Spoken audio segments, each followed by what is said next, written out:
Lanang, Kamu tadi subuh sholat, ya saya sholat. Kamu tadi zuhur sholat, ya saya sholat. Kenapa ketika kamu maksiat ingat terus, ketika kamu taat tidak ingat? Berarti kamu anggap Allah itu menyesatkan kamu toh, tidak pernah ngasih hidayah sama kamu. Pas delok rondo ning dalan maksiat, bar sholat atau syukur, bar zuhur atau syukur berasa. Berarti kan nyifati Allah, hari ini Allah ngasih saya maksiat. Sementara lupa kalau Allah ngasih sholat zuhur, sholat asar, sholat maghrib, sholat. Oh sudah di situ al-minanul kubra, orang itu sholat semua. Nah saya itu termasuk orang yang terbentuk oleh kitab Al-Minanul Kubra.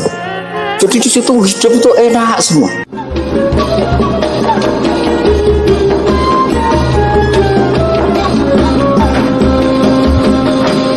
Ulama itu melihat mati itu akhir dari segala maksiat atau potensi maksiat. Saya termasuk orang yang meskipun masih muda itu gak pati-pati mati. Karena bukan berarti saya mesti soleh, mesti husnul khotimah, ya enggak. Ada istilah mati yang menyenangkan dalam diri manusia, yaitu Nabi ngendikan Allahumma ahyini maka natil hayatu khairan li wa tawaffani maka natil wafatu khairan li. Sebagian doa Allahumma ij'alil hayata ziyadatan li fi kulli khairin wal mauta rahatan li min kulli syarrin. Jadi mati itu akhir dari maksiat saya atau akhir dari potensi maksiat saya. Sehingga kata Sohibul Hikam, kamu harus percaya diri bisa selamanya tidak maksiat lagi. Orang kan tanya, masa manusia tidak bisa maksiat lagi? Ya bisa saja kamu pas taat terus mati, berarti sudah tidak bisa maksiat. Jadi ulama itu melihat mati itu akhir dari segala maksiat atau potensi maksiat. Ya, di sini hebatnya lagi-lagi GNU itu. Bohong fasik bentuk kayak apa, kalau mati saya deh. Tombone menang kabeh, saya dia menang kabeh. Sesuai kayak ini, saya nih pun buatan sakit maling, buatan sakit korupsi. Oh gege saya ini.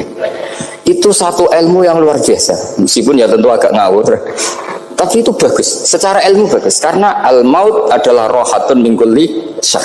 Lagi-lagi yang menyelamatkan itu illa aliman au muta'alliman. Proses belajar mengajar. Saya baca banyak tentang halal haram dalam kitab Imam Ghazali itu, tak ulang berkali-kali. Saya itu dulu ya gak paham, karena kitab paling susah di bab Imam Ghazali itu menurut saya kitabul halal wal haram. Termasuk bagaimana cara ngelola amwalus salatin yang terkenal korup, sementara menyumbang kamu sebagai jaizah, sebagai hadiah untuk para kiai atau untuk para guru. Itu perdebatannya ulama itu macam-macam.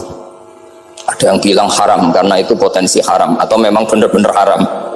Ada yang bilang boleh karena kalau yang pakai kamu untuk kebaikan, kali dipakai mereka ruwet. Kebetulan yang partai ini lebih besar, ya alhamdulillah. Terus dikiaskan sama ghanimah. Lagi-lagi karena baca, saya itu pernah ditanya seorang dosen di Jogja, Gus saya ini muslim mulai kecil dan saya peneliti, saya pernah sekolah di mana-mana. Yang ganjil dari saya tentang Islam itu satu, yaitu ghanimah. Kok kayak Islam tuh rampok gitu ya, perang sudah orang kafir tuh kalah, hartanya diambil gini-gini, ya ghanimah. Terus saya memberi analogi, kalau ada garong ke kamu, bawa senpi, bawa pedang, terus kamu mengalahkan garong itu, alat-alat itu kamu kembalikan apa kamu sita? Ya saya sita, nanti dipakai garong lagi. Ya kira-kira seperti itu. Kalau dikembalikan ke orang kafir, berarti menjadi kekuatan kekafiran lagi, dan itu harbi. Dia baru nerima, lagi-lagi ini barokahnya baca. Makanya saya diminta sama sini, ya saya tentu faktor hormat, karena bapak saya memang dulu ngaji sama Mbak Dullah.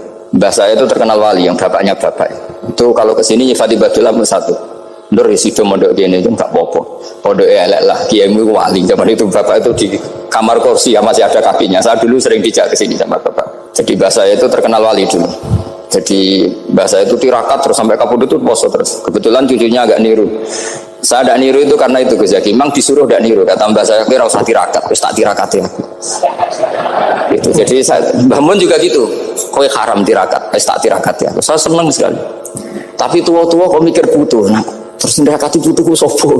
Jadi mulai jadi kiai betul Mas Nadif, saya ini sudah mulai mikir butuh. Karena saya ini termasuk orang yang kecelok alim yang enggak banyak orang menghormati karena sudah diramal sama mbah-mbah. Di dulu mbah saya Mbah Nur Sam itu, kakak saya itu SMP, SMA. Kakak saya yang kedua juga SMP, SMA. Mbah saya itu Mbah Nur Sam itu yang nganterkan bapak ketika mondok sini itu, yang ikrar karo Badullah wali Mbah Nur Sam itu. Ahli tirakat, ahli puasa. Itu bilang, Nur anak sing iki aja pondok, aja sekolahno. Sumben sing ngalim ku anak sing iki. Ketika saya hampir tamat SD sama mbah saya Tuban, mbah saya Naruan juga di Sabdo begitu. Singkat cerita sama Mondok Sarang. Mondok Sarang pertama langsung dikenal Mbah Mun, wong anak kiai jadi langsung dikenal. Didoni macam-macam terus jadi wong alim juga ada yang ngelem. Biasa aja untuk dongane wong sepuh-sepuh. Ya sebenarnya agak kecewa, ya, saya inginnya kan dianggap prestasi gitu, ternyata dianggap doanya orang-orang sepuh. Ya, makanya kalau ini kita ya rodok, ya syukurlah sama Bang Mutamakin sama semuanya, karena tadi, kenapa saya harus cerita ini? Quran sendiri mengakui bahwa orang soleh itu diantara aturannya adalah dzurriyyatam ba'duha min ba'd. Meskipun Allah bisa bikin orang soleh dari mana saja, tapi yang legitimit itu memang dzurriyyatam ba'duha min ba'd. Dan kata zuriyah itu tasmalu auladal inas, kata Ibnu Hajar al-Asqalani, memasukkan turunan yang dari ibu. Meskipun tentu secara wali nikah atau secara disiplin nasab dari ibu itu tidak ngefek. Tapi dari segi fa'innal irqadassas, bahwa sistem tubuh kita itu tetap ada gen dari seorang apa? Ibu. Sehingga banyak ulama tafsir mengatakan zuriyah itu tasmalu auladal inas. Zuriyah itu memasukkan turunan dari apa? Ibu. Bapak saya itu nasabnya nasab wali, jadi babahnya itu suka tirakat, suka. Ibu itu nasab kiai. Jadi kalau bapak wiridan itu, kalau istiqomah itu disalahkan sama keluarga ibu. Istiqomah itu salah. Karena ijabu malam yajib, mewajibkan sesuatu yang tidak wajib. Itu masalah secara ilmiah. Mbak Mun itu sering kritik kalau ada pondok wajib puasa, wajib merawat, itu sering kritik. Itu secara fikih bahaya, ijabu malam yajib, mewajibkan sesuatu yang tidak wajib. Dan itu kriminal dalam bab fikih. Betul itu, sama cari di Sulam Taufik, babnya itu ngeri, ijabu malam yajib itu tidak dihitung minal kabair, dicari sendiri itu di bab Sulam Taufik, tidak perlu saya sebut, itu parah betul malah cara menvonis Abdullah bin Husain bin Thohir di Sulam Taufik, ijabu malam yajib. Tapi pondok-pondok yang tirakat tidak kurang dalih. Niki boten majibaken, ngelatih. Boten majibaken tapi napa? Nah, silsilah dari keluarga ibu itu suka ilmu. Sehingga Abdullah bin Mas'ud itu tiap hari itu mensweeping orang yang sering duha. Kalau ada orang duha istiqomah itu disweeping. Awas, harus seminggu sekali, nggak boleh tiap hari. Masa sholat fardu kamu saingi sholat duha? Nggak boleh, fardu tersaingi. Itu Abdul masyhur, sama cari di Al-Khunyah. Sayyidah Aisyah kalau ada orang duha tiap hari dimarahin. Dan itu secara konstitusi ilmu benar, karena Nabi Qiyamul Lail Ramadan itu hanya 4 hari yang dipandu. Lainnya itu enggak. Khasyata ayyufradu alaihim, kalau dalam Sahih takut dianggap fardu. Akhirnya istiqomah itu masalah di keluarga saya yang dari ibu. Nah kebetulan kita ini suka ada istiqomah, akhirnya ya seperti ini. Tapi ini ilmu harus kita bicarakan. Tapi yang istiqomah, bapak itu pengagum Badullah. Bapak itu suka sama istiqomah karena punya guru dulu Ki Zubedi istiqomah, Badullah istiqomah. Tapi jangan kira Badullah itu hanya istiqomah. Saya punya sanad banyak, mungkin Gus Zaki lebih tahu. Sering saya diceritakan bapak. Badullah itu anak ambek wong fase teman-teman itu rapati cocok. Senajan to majibno fase. Tak takoki iki ngopo. Engko nek ke fase ndarani wong awam untuk ganjaran. Mergo macane Quran gak fase. Padahal untuk ganjaran mergo seneng Quran. Jadi terus tak takoki bapak, niku saged damel syarat mboten? Ya ora kenek, pokoke ngono. Jadi gue ngekrori.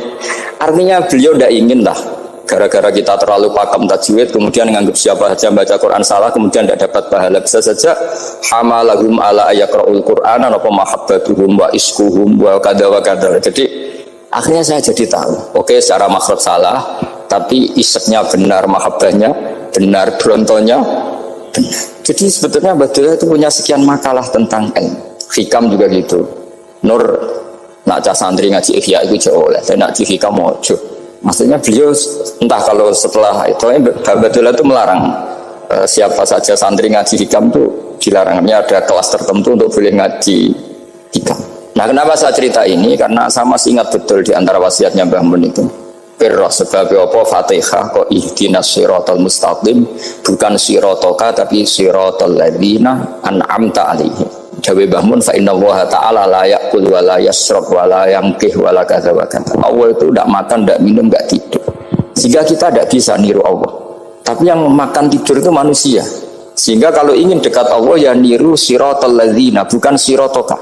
Kita cara tidur niru Kanjeng Nabi, niru ulama, cara makan, cara minum, niru Allah tidak bisa. Makanya bukan ihdinas siratal mustaqim siratoka tapi siratal ladzina an'amta. Maka dalam beragama itu butuh master, butuh panutan. Ya tentu Mbah Mun oleh ngendikan pakai luhut orang-orang kuno. Cara Mbah Mun pakai cantolan. Maka saya punya makalah banyak dari Bapak, dari Mbah Mun, dari Mbah Zubair, dari sampai saya itu hafal sanad sampai Rasulullah SAW. Karena yang bisa mengawal ilmu itu sanad. Termasuk saya di sini bawa kitab Ar-Risalah Al-Qusairiyah. Nanti saya baca beberapa panutan kita. Di sini ada Abdul Qasim Al-Junaidi, ada Abu Yazid Al-Bustami, ada banyak ulama yang ditulis Ar-Risalah Al-Qusairiyah. Dan itu yang membentuk Imam Ghazali, kitab Ar-Risalah Al-Qusairiyah. Tapi sekarang kita ini tidak belajar lagi tentang tasawuf. Tasawuf itu Abdul Qasim Al-Junaidi jadi wali itu bukan wiridannya terlalu banyak, enggak. Beliau pernah bikin satu kalimat yang menjadikan Allah itu ridho. Kalimatnya begini, kalau malam beliau wiridan gini, ya Allah, kenapa engkau ngasih rezeki saya padahal engkau tidak butuh saya. Kalimatnya sederhana. Kalau seorang majikan ngasih servis sama karyawannya memang butuh pekerjaannya. Orang tua ke anak butuh kasih sayangnya. Tapi engkau ini zat yang tidak butuh saya, tidak butuh kita, ngapain ngasih? Jadi punya sisi betapa Allah itu luar biasa. Wong tidak butuh kok ngasih, itu kan luar biasa. Jadi karena mensifati seperti itu Allah itu ridho. Itu luar biasa. Normalnya orang memberi itu kan, apalagi orang memberi kiai itu kacau sekali. 1.000 jaluk swarga, salam tempel 1 juta we jaluk roh swarga, itu parah lagi. Nanti kalau enggak masuk surga tunda-tunda, itu ngeri lagi. Itu 1 juta minta apa? Surga. Sayyidina Ali itu diantara sebabnya beliau dekat Allah itu karena muamalahnya sama Allah itu benar. Diantara muamalah itu yang diriwayatkan di kitab Ar-Risalah Al-Qusairiyah adalah masyhur, kafani izzan antakuna li rabban wa kafani fakhran an aku nalaka abdan. Tiap malam ya beritanya itu, ya Allah, saya sungguh sangat mulia karena engkau yang jadi Tuhan. Coba kalau saya dituhani manusia yang mati atau dituhani siapa yang mati juga. Wa kafani fakhran an aku nalaka abdan. Saya ini bangga sekali karena jadi budakmu, jadi hamba zat yang tidak mati. Jadi pakem-pakem yang menjadi masyrab kalau dalam bahasa tasawuf itu yang menjadikan wali. Sehingga yang dikatakan ibadah itu apa? Ma'rifatullah, mengenali Allah secara benar. Jadi jangan kira wali-wali dulu terus terlalu istiqomah, ada juga. Mereka punya pakem yang menjadikan Allah itu ridho. Saya beri contoh nih, di sini banyak makalah, nanti saya beberapa baca tabarruk. Banyak riwayat dari orang-orang sufi. Nabi Ibrahim itu pernah ketemu orang Majusi. Beliau terkenal sakhok, terkenal sakhiyah. Ketika ketemu orang Majusi, ya Ibrahim, saya ini sehari saja ngasih makan saya. Kamu kan tukang ngasih makan orang. Terus ya tapi bisyarti antus lima, kamu harus Islam. Sebagainya Nabi Ibrahim adalah kalau saya menolong dia berarti nolong orang kafir. Setelah orang itu lewat berlalu karena Nabi Ibrahim gak mau hormat, Allah memberi wahyu ke Nabi Ibrahim. Kenapa ya Ibrahim tidak kamu terima 1 hari, kamu kasih makan 1 hari? Ya karena dia Majusi. Kata Allah, dia umurnya berapa? 60 tahun.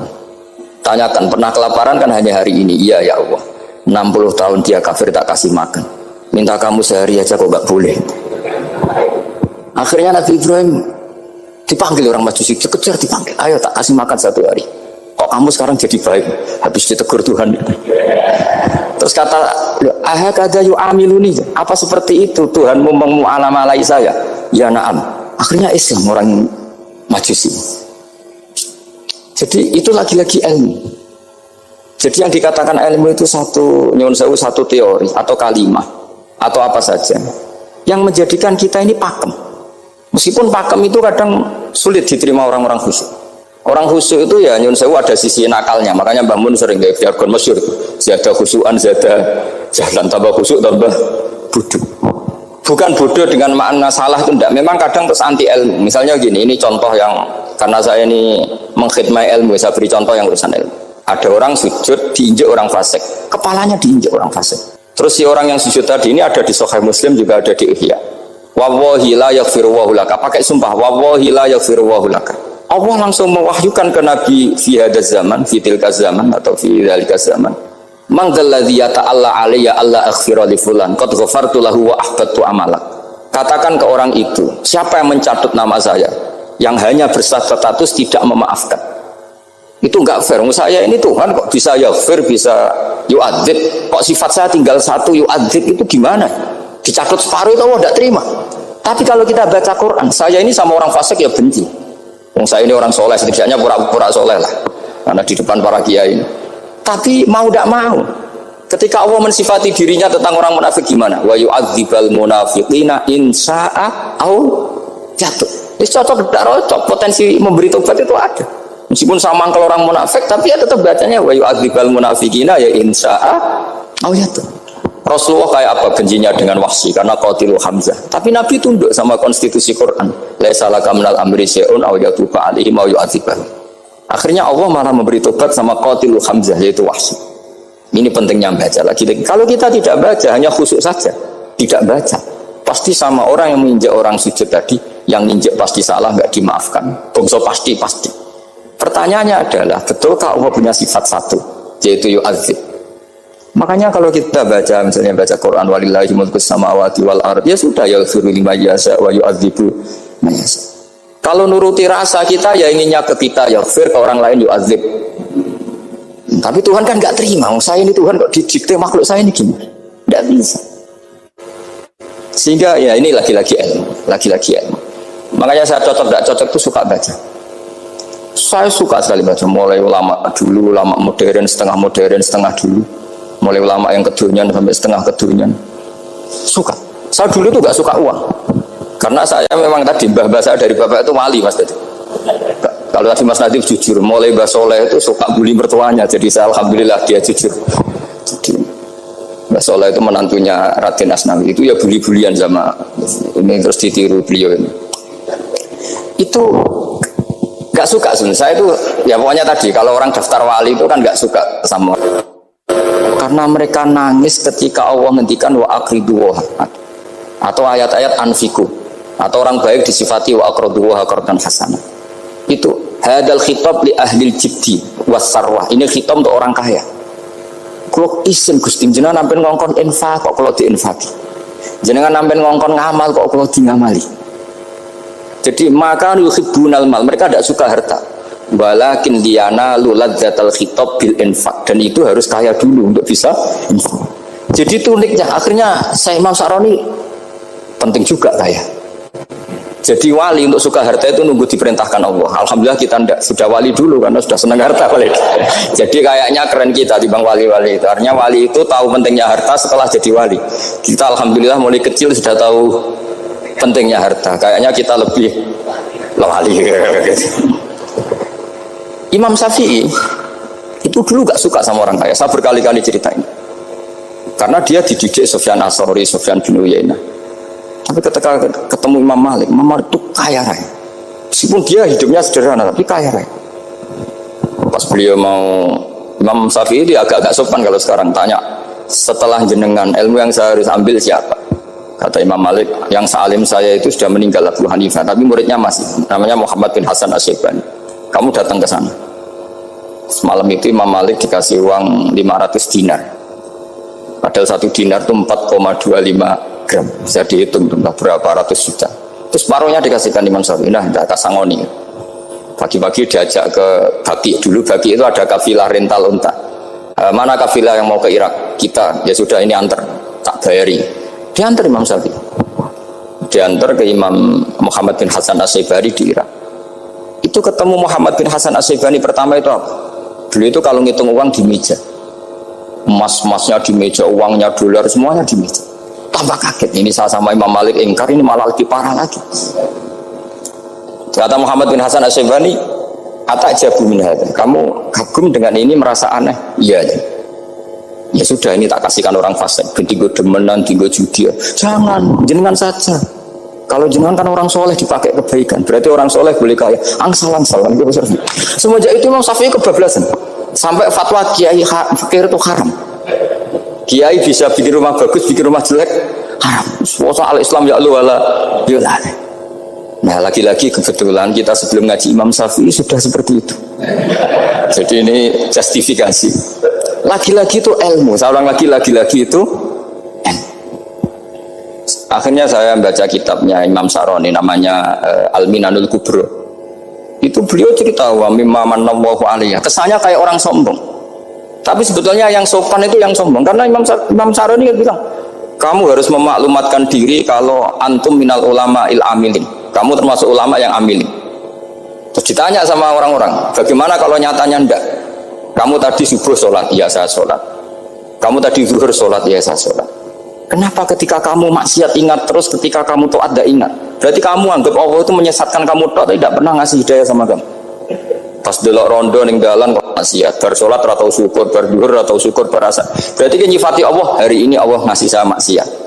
Sementara lupa kalau Allah ngasih sholat duhur, sholat asar, sholat maghrib, sholat. Oh sudah di situ Al-Minanul Kubra, orang itu sholat semua. Nah saya itu termasuk orang yang terbentuk oleh kitab Al-Minanul Kubra. Jadi di situ hidup itu enak semua. Makanya saya itu masih ingat dialeknya dua orang alim. Nggak perlu saya sebutkan, ini agak sensitif karena ceritanya itu ada anaknya kiai mau nyalek. Karena dia anaknya kiai tanya, Mbah dalilin apa nanti yang kepengen jadi jabatan, mencari jabatan besar. Kalau yang jawab tak sebut gak apa-apa namanya. Jawabnya Mbah Mun oleh gak apa-apa. Nabi Yusuf juga boleh jabatan. Terus beliau baca qalat alni ala khuzainil ardi ini khafifun alim. Nabi Yusuf juga boleh jabatan ya Rabb. Didebat sama orang alim. Itu Nabi Yusuf syariatnya itu mansukhah bi syariati Rasulullah Muhammad sallallahu alaihi wasallam. Setelah tamunya pulang, Mbah Mun dibantah gitu. Dari Mbah Mun gini bilang, anut kiai wae oleh pemenang anut nabi. Sama ingat kalimatnya. Anut kiai wae oleh pemenang anut. Artinya Nabi Yusuf kan minta jabatan ij'alni ala khuzainil ard. Jadi akhirnya semenjak itu fikih ilmu tadi saya ulang lagi. Akhirnya saya cari, termasuk saya disuruh bangun. Saya golekno dalile nak wong soleh oleh jabat. Katanya wong dalil kok diorder saya sempat. Ternyata saya cari-cari ya tadi am yahsudunan nasa ala ma atahum wa min fadlih faqad ataina ala Ibrahim alkitab wal hikmata wa atainahum mulkan azim. Keluarga Nabi Ibrahim di antara sifat yang disebutkan Allah adalah dikasih mulkan azim. Sebab itu akhirnya kiai Indonesia itu mazhabnya Safiyah semua. Politik ya kerso, jabat ya kerso, proposal ya kerso. Saya ini, maksud saya ini yang menyelamatkan ilmu. Kalau orang khusyuk pasti gedeng. Kiai kok gelem proposal, kiai kok para pejabat. Tapi orang ilmu setuju. Nah saya nggak tahu setujunya itu bawaan ilmu apa bawaan nafsu tadi itu yang mulai saya data. Nah kalau saya kan bawaan ilmu saya baca. Itu bedanya saya dengan Mas Nadif jadi bawaan baca. Karena kemarin saya dibully habis-habisan di Kudus. Saya tidak punya kesempatan bicara di menantunya Neng Mu'ah ya. Wah ini kurang ajar betul orang ini kata saya. Tapi saya nyari sisi positifnya. Kalau saya dibully kan saya madlum. Orang madlum gampang jadi wali. Yang dia bully berarti zalim ya sudah berarti wali saya gitu. Nah supaya dia juga wali sekarang tak bully supaya impas gitu. Jadi ini nolong beliau. Jadi saya 22 hari itu kalau habis subuh ke rumah sakit. Tapi kalau asar pulang ngajar. Ya begitu terus. Karena mbah-mbah saya itu sukanya ilmu Masya Allah. Karena ilmu itu penting. Apapun pakemnya para wali itu kalau diingatkan secara ilmu itu terus kayak runtuh. Saya berkali-kali mencontohkan. Dan itu valid, data itu valid. Sufyan bin Uyainah itu orangnya khusyuknya Masya Allah. Gurunya Imam Syafi'i, gurunya Imam Malik. Itu beliau menceritakan dalam kitab Hilyatul Auliya. Nabi Isa itu senangannya itu ceria sekali. Nabi Yahya itu senangannya bersenut, abusan, suka kayak takut akhirat, takut penyakit. Tapi bukan takut corona, enggak yang jelas kan. Saya akhir-akhir ini fatwa, sekarang jangan baca Uwais Al-Qarani, tapi Al-Qarni. Meskipun saya tahu ada yang baca Qarani di kitab-kitab, ada yang baca Qarni. Tapi sekarang wajib dibaca Al-Qarni sementara. Sekali dibaca Al-Qarani itu nisbatun ilah. Iya, jadi makanya ini untuk sementara dibaca, ngikuti yang baca Uwais Al-Qarni. Meskipun di sarah-sarah apa bi fathir ra wakila bi sukun sudahlah sekarang harus ijma dulu Al-Qarni ya, karena kalau Al-Qarani itu akhirnya Nabi Isa ditegur sama Nabi Yahya. Mali aroka dohikan ka'annaka ta'manu min makrillah. Saya melihat kamu kok suka tertawa, seakan-akan kamu merasa aman tidak kena azabnya Allah. Nabi Isa akhirnya balas tanya, Mali aroka abisan ka'annaka tai'asu min rahmatillah taknatu min rahmatillah. Kowe mbesengut wae koyo dunia orang rahmat, anane corona tok. Padahal yo ono mangan, ono guyon, ono nikmat. Dan itu figur besar, akhirnya kita tahu. Dan saya sering cerita juga, setiap dakwah itu Nabi Isa nyari syirarun nas, Nabi Yahya cari khiyarun nas. Tentu alasan Nabi Yahya gampang, berteman orang baik itu baik lah, nyaman, terus akibatnya juga baik. Nabi Yahya enggak. Limada tanzilu ala syirarin nas. Kenapa kamu singgahnya ke orang-orang yang buruk? Ana tabibun udawil mardo. Saya ini dokter, tentu menyembuhkan yang sakit. Akhirnya terus di Indonesia banyak kiai yang kancanan orang fasik ya banyak. Tapi ya tentu yang benar itu yang mensolehkan yang fasik. Yang mesti salah yang menjadi fasik karena ketularan yang. Tapi itu lagi-lagi apa? Ilmu yang bisa menjadikan kita percaya itu ilmu. Saya tuh suka sekali baca kitab yang berbeda. Saya sekarang baru belajar kitab orang-orang Hanafi, orang-orang Maliki. Saya kemarin dikirimin hadiah oleh keluarga Pak Kures, ada tanda tangannya Pak Kures dari Habib Ali, dari keluarga beliau. Ciri kitab namanya itu Sarah Bukhari, yang dikarang orang India, orang modern, Anwar ya, Kiai Anwar Shah, orang-orang India ya, orang Shah. Itu beliau termasuk mujaddid kalau dalam perasaannya orang India. Mensarai Bukhari ya, kira-kira sanadnya Sayyid Muhammad ke beliau itu 3 atau 4. Beliau termasuk orang-orang yang bisa membentuk India seperti itu. India kan banyak syurahul hadis, termasuk Waliullah Dahlawi, terus Syekh Yusuf Al-Kandahlawi, banyak lah saya. Itu beliau cerita di kitab-kitab itu bahwa ilmu itu harus diungkapkan. Terus beliau cerita banyak tentang kewalian. Sampai dalam cerita kewalian itu unik. Dan terus kayak jadi wali itu gampang sekali. Ya diantaranya itu wali itu mau modal rasido. Sab'atun yuzilluhum wa fi dhillihi yawma la dhilla illa dhilluh. Itu diantaranya itu wa rajulun da'athu imra'atun datu jamalin wa mansibin faqala inni akhafu. Mau modal gak sido. Wis dijak wong ayu menarik muni ra gelem. Modal ra gelem iku iso dadi wali. Iku yuzilluhum wa fi dhillihi yawma la dhilla. Ya. Nah, masalah kita ora digelemi lah, itu masalah. Itu sangat. Jadi gampang sekali dalam kitab Al-Minanul Kubra. Dan kalau baca itu enak. Misalnya gini, tentu masa lalu kita yang buruk itu tidak diceritakan orang lain. Dan itu kadang karena gengsi. Tapi kalau melihat hadisnya Nabi itu gampang sekali.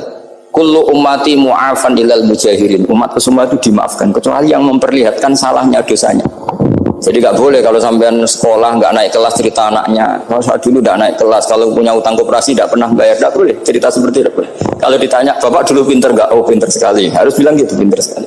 Pernah ranking sekali, sudah nggak apa-apa itu. Meskipun dengan makna yang lugawi ya. Saya dulu iskal. Kan Nyon Sewu saya ini sering diparani orang yang mau tobat, tercerita saya dulu sering main perempuan, sering mabuk, tapi sekarang saya mau tobat gini-gini. Karena ini orang awam, tak terima. Tapi saya bilang gini, kamu jangan cerita ke anak kamu. Terus dia cerita, tapi kan saya harus jujur. Karena ilmunya dia baru terlalu jujur itu penting gitu. Terus pokoknya menurut kula ora oleh cerita, ora oleh cerita. Ya guys oke nurut. Setelah itu saya nyari sarah, termasuk kitab itu. Kok bisa orang yang tidak mujahirin, orang yang menutupi salahnya malah dimaafkan, yang cerita jujur pernah salah malah tidak. Sangat bener. Misalnya seorang bapak cerita, "Cung aku dhisik nak pacaran tak ambung." Misalnya, anaknya mesti suatu saat kan dia puber. Mesti nak ngambung niru bapak. Nah, kalau yang cerita itu ribuan atau jutaan. Cung aku zaman yang pondok itu rezekiku kombodoni. Kan terus jadi syariatun muttaba'ah. Apalagi yang cerita ini ternyata jadi kiai, ternyata gitu ya tetap jadi kiai. Jadi kalau pura-pura soleh di rumah, pura-pura soleh, seakan-akan di pondok tidak pernah khotbah, tidak pernah setor meluntir, tidak pernah apa kan? Katanya, lalu lucunya, oke itu alasan. Alasannya Imam Ghazali itu paling masuk akal. Ini saya cerita, ila aliman barokahnya baca Imam Ghazali. Fa inna wa ta'ala yakrahu zuhurul ma'asi. Wa min asbabi zuhur adalah al-mujaharah. Karena Allah itu gak suka maksiat itu begitu kelihatan. Dan awal dari kelihatannya maksiat adalah semua orang cerita. Akhirnya maksiat dianggap biasa saja. Jadi kalau semua orang cerita zaman mondok nakal itu akhirnya semua orang yang nakal, oh itu niru kiai ini, karena ini niru kiai. Kan repot. Tapi kalau semua kiai sok suci atau suci betul, dan semoga ya suci betul, kan yang maksiat, yang mau maksiat ini gak punya alasan karena masternya gak pernah maksiat. Meskipun sebagian yang sultan gak pernah konangan, gak tahu, pokoknya yang penting seperti itu. Itu hebatnya konsepnya. Saya dulu ya iskal loh. Kok ya tadi kullu ummati mu'afan illal mujahirin. Saya dulu eskal. Tapi setelah baca Ihya kata Imam Ghazali, karena Allah itu nggak suka zuhurul ma'asi. Allah nggak suka kalau maksiat terlalu muncul. Dan termasuk sebabnya muncul adalah setiap orang jujur menceritakan masa lalunya. Sebab itu kita sebagai orang Islam yang entahlah istilahnya apa, kalau istilahnya Mas Najib Islam Nusantara atau moderat macam-macam lah. Saya termasuk orang yang sebetulnya ingin nggak setuju, bukan karena menentang. Nanti ngapalkan firqahnya kebanyakan, 72 aja ngapalkan banyak, ditambahi Islam moderat, Islam garis, apalagi itu, oh garis lurus, ada yang lagi lucu, ya macam. Tapi setelah saya ulang lagi, setelah baca banyak, itu akhirnya menjadi tahu. Karena apa ya, fitrah salimah kita. Misalnya gini, ada cerita di kitab-kitab. Nabi Musa pernah istisqa nggak mandi, kan nggak terima, dia seorang nabi kok istisqa nggak mandi. Saya ini kali muka ya Allah, kenapa doa saya nggak mandi? Terus kata Allah, inna fihim namaman, di antara yang berdoa sama kamu yang istighosa kubro itu ada yang namaman, tukang ngadu itu. Nabi Musa ngajarin Tuhan, ya Allah kan gampang, kasih tahu dia siapa tak usir supaya tidak ikut istighosa, kan selesai. Terus dari pengiran lucu, saya ini Tuhan, anha anin namimah, saya ini Tuhan yang mengharamkan namimah, maka saya tidak akan namang. Anha anin namimah wa akunu namaman, saya ini mengharamkan hadu-hadu kok terus didono sing kan, ya sudah Gusti kalau gitu. Lalu solusinya gimana ini? Solusinya gimana Tuhan? Ya sudah, kamu nyari hamba saya yang namanya ini. Cari sama Nabi Musa. Ketemu orang namanya Jitem. Ketemu. Setelah ketemu sama-sama ndur. Anta bareh, ya saya bareh. Terus anta Musa, ya saya Musa. Kenapa kamu tahu? Dikasih tahu Allah. Ini karena sama satu nabi, satu wali. Terus saya ini mau istisqa gak mandi, tapi sama Allah disuruh minta doa sama kamu. Itu doanya tuh ngawur sekali, bukan sekedar ngawur sekali. Ya Allah, apa engkau sudah tidak punya stok air sehingga tidak ada hujan gitu? Apa angin-angin sudah tidak nurut sama jenengan sehingga tidak bisa menghalau awan untuk menurunkan hujan? Fakah ada Musa ajab disawi, itu di semua kitab. Musa hampir saja jotos, dianggap doa yang enggak sopan. Tapi kata Allah, la tadribhu ya Musa fa innahu adhakani fil yaumi salasa marrat, dia bisa bikin senyum saya sampai 3 kali kan. Lu soal mereka maksiatuhum la tadurruka, maksiat mereka itu tidak ngefek ke engkau kok jenengan pertimbangkan. Maksiatuhum la tadurruka. Akhirnya langsung hujan. Jadi kadang doa itu ada yang ngawur. Maksiatuhum, makanya saya itu kadang berani berdoa Indonesia aman. Secara fikih ya kadang mau nak ono popo sing maksiat meneh, kadang yo mikir. Yo nak sing taat meneh, tapi engko nak ono popo sing maksiat yo maksiat meneh. Saya pernah ketika Jogja sering gempa itu pernah mau berdoa. Ya Allah semoga bebas dari gempa, tapi terus saya mikir. Memang kalau nggak ada gempa ya yang sholat aman, tapi yang maksiat juga daripada menggurui Allah sudahlah, tidak berani berdoa saya sudah Gusti ini dunia ini jangan pun terserah jenengan. Tapi saya sebagai orang muslim sing apian kan ya kepengin arham linnas. Boleh dalil lu kangelan, tapi gara-gara baca kibarek tadi maksiatuhum la tadurruka. Maksiat mereka itu tidak bahaya bagi kita. Pun Gusti rasa kakean pertimbangan pun udan mawon. Udan langsung. Lagi-lagi karena baca. Termasuk di Al-Minanul Kubra itu ada cerita tentang Nabi Isa. Cerita itu tidak hoax, ini kata Imam Sa'roni. Ada orang itu perajin sepatu, perajin sandal. Ya Allah, engkau itu bilang butuh sandal ukuran berapa, nanti tak bikinkan. Engkau bilang kendaraan kamu apa, nanti saya yang fasilitasi ada ini. Pakaiannya kalau dames, apa? Pokoknya saya ingin khidmah sama jenengan. Terus Nabi Isa yang terkenal baik itu, ya faham mabibat sih, hampir saja dibukut. Kata Allah, jangan Isa. Dia muji saya sesuai yang dia ketahui. Lagi-lagi baca. Jadi tidak bisa kita mengadili orang lain, ini kalimat ini tasbihu wa bil khalqi, itu tidak bisa, tidak segampang itu. Kecuali yang ngomong orang-orang Mu'tazilah atau orang-orang Khawarij, mungkin kita lawan karena berdasar ilmu. Kena wong lugu rusak. Karena orang lugu itu gimana ya? Seperti Ahmad ditanya, kamu mukminah? Terus dites sama Nabi, aina Allah fa asyarat ila sama, Allah di langit. Coba kalau kamu tauhidkan Allah la yakhullu fi makanin, berarti kan masalah itu karena Allah laisa kamitslihi. Saya juga pernah diprotes kiai, kenapa ada istilah senyum, istilah susah, padahal Allah nggak pernah susah. Tak tanya gitu, saya kan sering bilang Allah susah, Allah apa, Gus kok gitu, padahal Allah kan tidak pernah. Tak tanya, kamu hafal Quran? Enggak. Ya sudah, baca aja ayat falamma asafunan taqamna minhu. Itu dari asafa itu kan asifa yasafu asafan. Diikutkan wazan afala berarti asafa yusifu. Berarti kayak dengan atalah. Ya ata yati itianan, kalau ingin wazan afalah kan ata yuti ita, sama dengan falamma asafu mongko sumangsani gawe susah sapa Fir'aun wa kaumu nah ini ingsun Fir'aun mari ribet, mari aku susah, aku pengiran jadi tandingi intakomna minhum kata aku. Akhirnya dia itu bilang jebule ning Quran yo istilah Allah susah. Ya sembol aku itu spontan, aku hafal Quran dadi spontan bahasaku mbok salah mbok ora iku jek ana kembarane Quran. Sampeyan masih khusyuk ora hafal Quran akhirnya yang ngene iki kata saya. Akhirnya jebule ilmu itu penting wis suwe nah ilmu itu penting kata saya. Jadi ini lagi-lagi illa aliman au mutal. Jadi saya tuh dapat barokahnya ilmu. Saya sebagai manusia ya takut mati, tapi tadi kalau kadang-kadang melihat mati itu rohah min kulli syarrin. Kita ini meskipun nyun sewu sekarang tidak zina, tidak korupsi, potensi itu tetap ada. Dan yang bisa mengakhiri potensi itu apa coba? Al-maut. Sehingga Nabi mengajarkan kita itu gampang sekali dalam beragama. Ij'alil hayata ziyadatan li fi kulli khairin wal mauta rohatan li min kulli syarr. Lagi-lagi ilmu yang menyelamatkan kita itu ilmu. Sehingga Umar bin Abdul Aziz ketika mau meninggal, semua keluarganya nangis. Dia tanya, kenapa kamu menangis? Karena engkau mau meninggal. Memangnya setelah saya meninggal mau kemana? Ila Rabbin Karim, ila Rabbin Rahim. Jadi segampang itu untuk melihat. Nah, tapi kalau kita tidak baca, seakan-akan wah mati ngeri nak mlebu neraka piye. Seakan-akan di alam sana hanya ada neraka.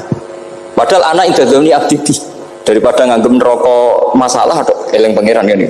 Lagi-lagi baca. La yamutanna ahadukum illa wa yuhsinudzanna billah. Jangan sampai seseorang mati kecuali dalam keadaan husnudzon sama. Saya itu masih ingat Gus Yagi pas Bapak gerah itu tak antar ke Karyadi di Semarang. Itu mau kapundhut itu cek guyon. Jong ape mati mbok gawe ning hotel karena di pavilion. Sebelum mau kapundhut cek dungo khataman Quran, baca sabtahat khataman. Terus tak khataman Quran, terus saya rasa nangis, aku husnul khotimah, terus kamu kok enak maksudnya santai maksudnya enggak ya relax aja. Seperti Mbah Mun itu dulu saya tuh ya aku bela wafati sering ketemu. Ya ada hanya saya, tentu banyak orang sering ketemu beliau. Jawab Mbah Mun, "Cung, aku nak mati Selasa berarti aku wong alim, nak mati Jumat berarti aku wali." Kok penak kabeh. Saya sebenarnya ingin tanya, nak setu Mbah Tahat nih. Tapi kok potongannya ora pantas itu jadi.